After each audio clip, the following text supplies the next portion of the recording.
Hello guys to the 100 dart challenge. Today we're taking a look at one of my monstrosities I've built, which is this guy right here.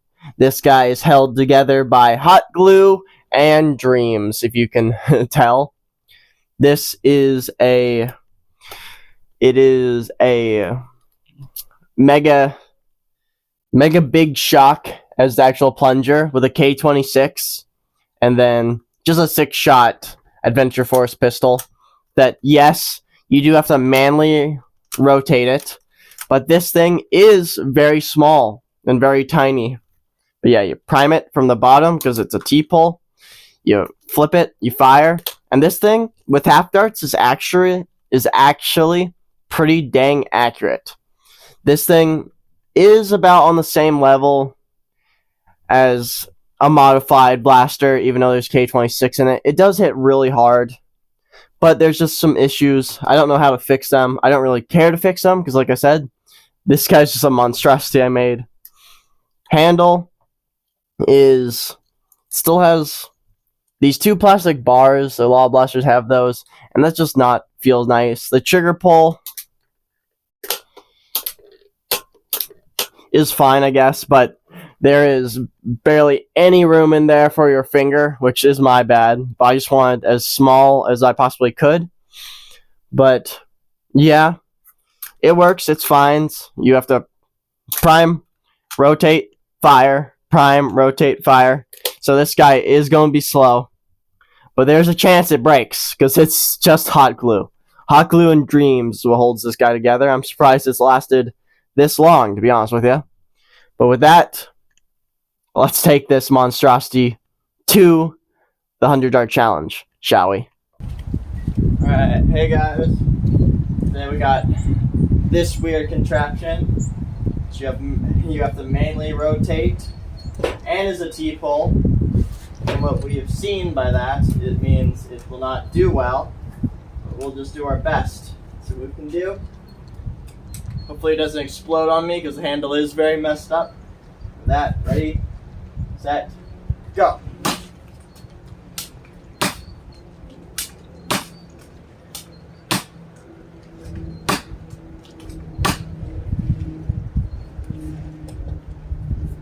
This one might be a bit, boys. So hang on to your, I don't know, hang on to something.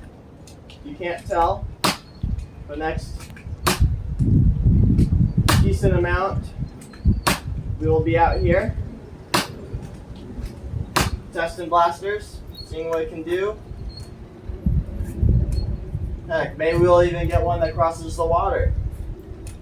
Really doubt it, but only one way to find out. So this thing also has K26 in it, so it is not an easy prime, that's for sure. Oh, that one came out. Don't count it. Definitely wasn't prime, but it counted.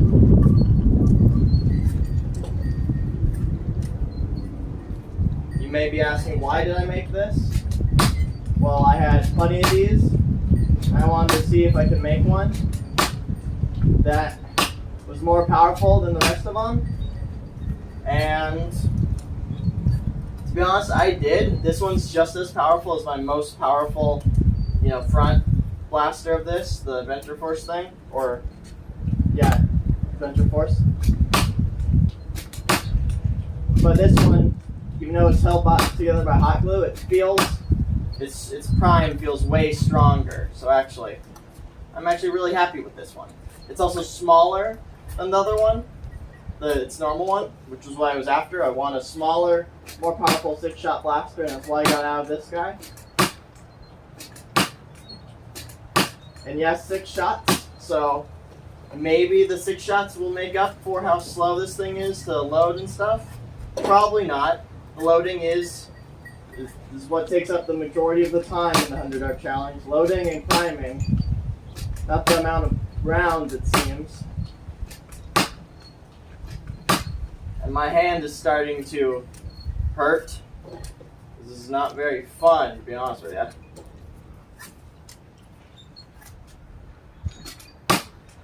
This might not be the last time you see this thing in the 100 dart challenge. Maybe I'll try shotgunning 2 half darts out of it. If that's possible. later episode, maybe?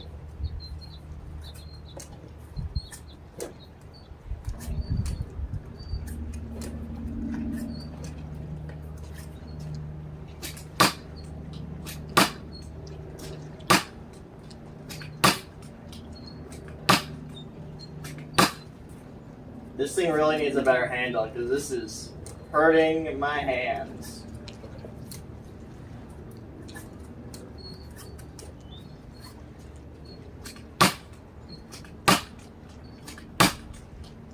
Manual rotation is actually not as bad as I thought it would be.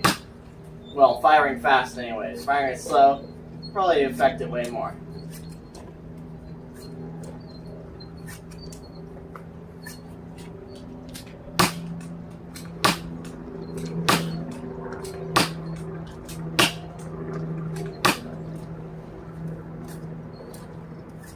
Not too bad, we're just chugging along.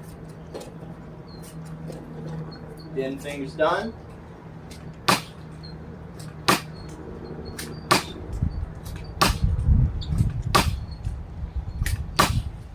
This thing needs a bigger T-pole because it's just not very fun.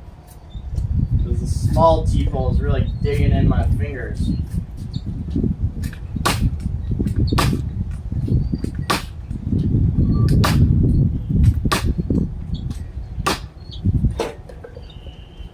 I have no idea where that last one went. That last one might have been too high.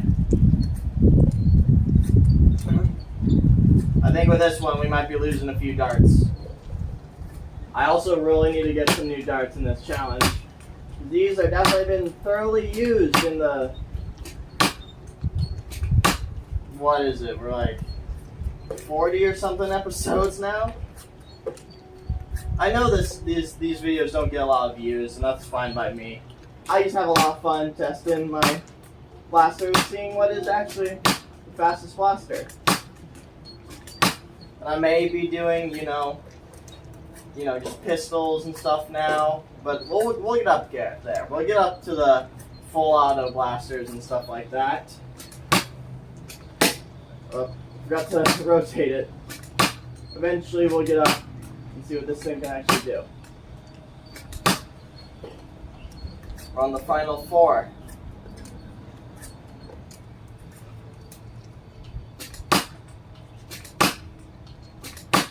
Last one. Oh. 5 minutes, 15 seconds. Oh my gosh.